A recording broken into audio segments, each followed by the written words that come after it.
मैं गौरव कुमार मित्तल, प्रवक्ता विद्युत अभियांत्रिकी, जीपीसी करौली। हम आज एसी सप्लाई को आरसी सर्किट से कनेक्ट करके उसके बारे में देखेंगे कि सर्किट में क्या प्रोसेस होती है, जो कि एग्जाम पर्पज से बहुत ही इम्पोर्टेंट है।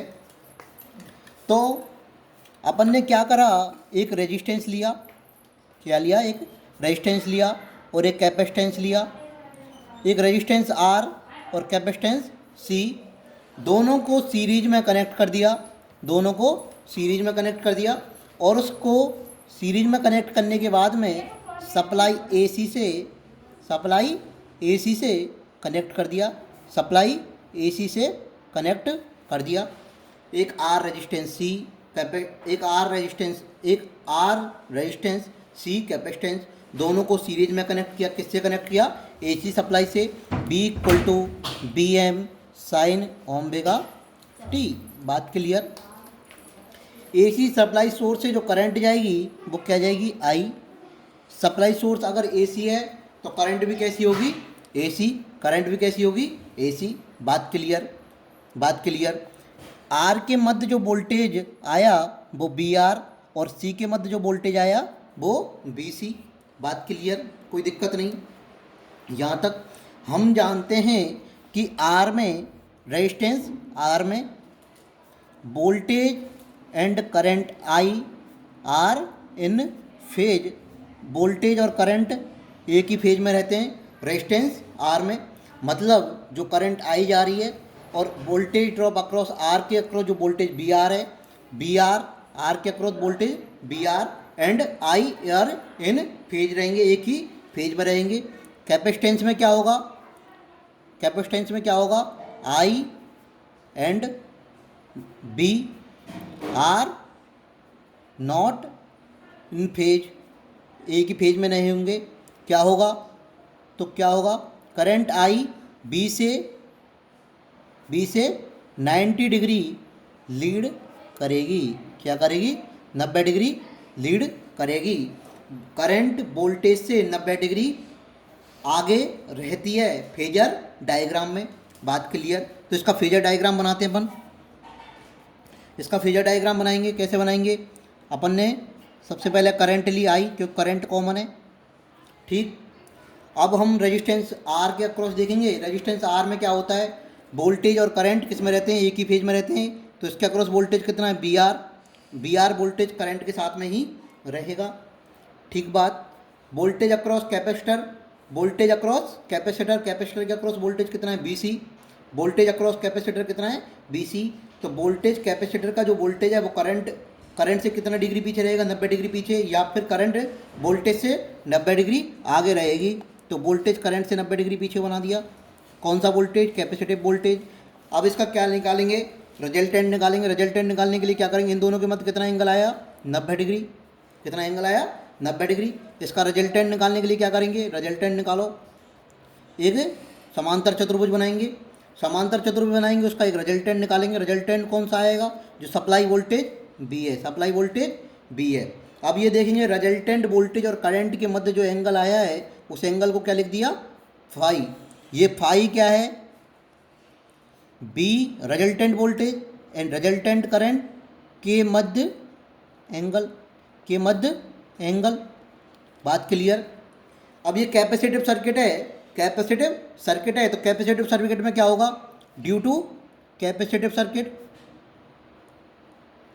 कैपेसिटिव सर्किट, कैपेसिटिव सर्किट के कारण क्या होगा? Current I resultant voltage V से फाई एंगल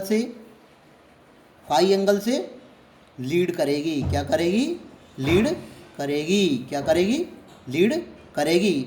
और अपन ने अभी इंडक्टिव देखा था, आरएल सर्किट देखा था, उसमें करंट वोल्टेज से फाई एंगल से लैग कर रही थी और इसमें क्या कर रही है? लीड कर रही है। तो अपन रिजल्टेंट वोल्टेज निकालेंगे। रिजल्टेंट वोल्टेज कैसे निकलेगा? बताओ, रिजल्टेंट वोल्टेज कैसे निकलेगा? बी आर वोल्टेज और ये 90 डिग्री है, तो क्या 90 डिग्री क्या है? पीछे है।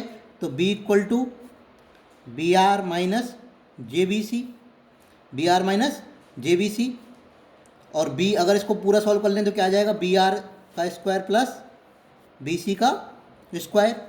बात क्लियर।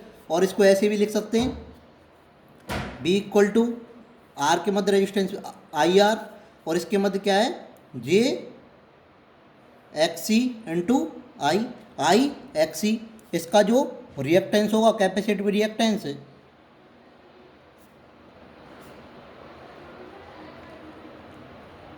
वो क्या होगा, एक्स सी क्या होगा, एक्स सी। ठीक, इसको क्या लिख दोगे, आई इंटू जेड, तो जेड इक्वल टू क्या आ जाएगा, R minus J X C.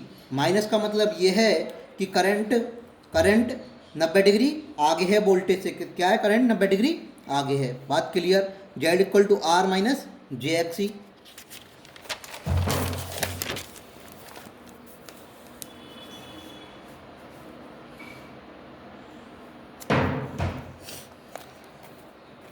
अब अपना यहाँ पे क्या आया, Z equal to R minus J X C, और जेड का मान निकालना है इम्पीडेंस का, तो क्या आ जाएगा, under root R square plus X C का स्क्वायर। बात क्लियर। और जो एंगल वोल्टेज और करंट के मध्य आया था, उस फाई का मान निकालने के लिए अपन क्या लेंगे, tan phi. Tan phi equal to बराबर क्या होता है, लंब बटे आधार। तो लंब क्या आया था उसमें, लंब क्या आया था, बी सी, और आधार क्या था, बी आर। तो बी सी बराबर आई एक्स सी, और बी आर बराबर आई आर। आई से आर आई कट जाएगा तो एक्स सी अपॉन आर। तो वोल्टेज और करंट के मध्य जो फाई एंगल था, उस फाई को निकालने के लिए ये तरीका अपनाया जाएगा, tan inverse X C upon R. बात क्लियर। और फिर दूसरी इंपॉर्टेंट चीज़ आती है, क्या आती है, पावर फैक्टर। क्या आती है, पावर फैक्टर। पावर फैक्टर क्या होता है, कॉस फाई, और फाई का मान दिया हुआ है वहाँ से, तो cos into tan inverse X C upon R. बात क्लियर। और पावर फैक्टर का दूसरा तरीका भी है, कॉस फाई। उससे जो फेजर डायग्राम दिया हुआ उससे कॉस फाई निकाल लो, उससे कॉस फाई निकालोगे, कॉस फाई बराबर क्या होता है, आधार बटे कर्ण। तो आधार क्या था, बी आर, कर्ण क्या था, वी। बी आर के अक्रॉस जो वोल्टेज आएगा आई आर, और बी के मध्य आएगा आई जेड। आई से आई कट जाएगा तो आर अपॉन जेड आ जाएगा। कॉस फाई इक्वल टू क्या आ जाएगा, आर अपॉन जेड। बात क्लियर, कोई दिक्कत नहीं यहाँ तक, ठीक है। तो अपन ने क्या देखा, सबसे पहले आरसी सर्किट देखा। आरसी सर्किट में क्या देखा, आर और सी को सीरीज में कनेक्ट कर दिया, आर और सी को सीरीज में कनेक्ट कर दिया और एसी सप्लाई सोर्स से लगा दिया। आर रेजिस्टेंस है, इसका एक्सी रिएक्टेंस है। एक्सी रिएक्टेंस इक्वल टू क्या होता है, एक्सी इक्वल टू क्या होता है, 1 J omega. X C equal to क्या होता है, 1 J omega C. J omega C capacitive reactance का मान है ये। X equal to 1 J omega C, X equal to 1 J omega C होता है। बात क्लियर है, ठीक है। तो एक क्वेश्चन देखते हैं।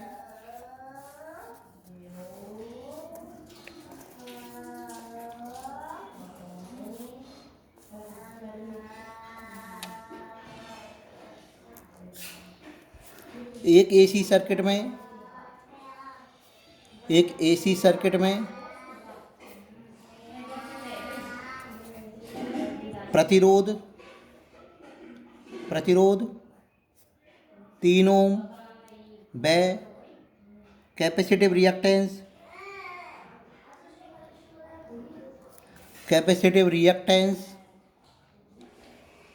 4 ओम को सीरीज में कनेक्ट कर दिया जाए,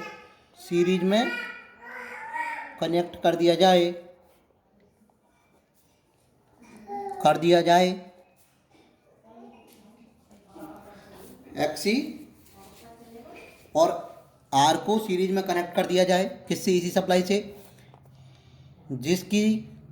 जिसका वोल्टेज 100 वोल्ट है एंड फ्रिक्वेंसी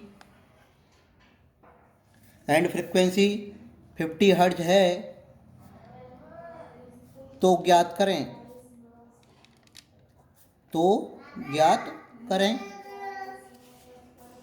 बात क्लियर। तो अपन ने क्या करा है, सबसे पहले अपन क्या ज्ञात करेंगे, इम्पीडेंस ज्ञात करेंगे। क्या ज्ञात करेंगे? इम्पीडेंस ज्ञात करेंगे। क्या ज्ञात करेंगे? इम्पीडेंस ज्ञात करो। सबसे पहले कैसे करोगे ज्ञात? इम्पीडेंस कैसे ज्ञात करोगे? हम जानते हैं कि आर क्या दिया हुआ है, 3 ओम दिया हुआ है। एक्स सी कितना दिया हुआ है, 4 ओम दिया हुआ है। जेड बराबर क्या होता है, under root R square plus X C का स्क्वायर। आर का मान कितना है, 3 का स्क्वायर। एक्स सी का मान कितना है, 4 का स्क्वायर। तो हम जानते हैं कि 3 का स्क्वायर 9 होता है और 4 का स्क्वायर 16 होता है।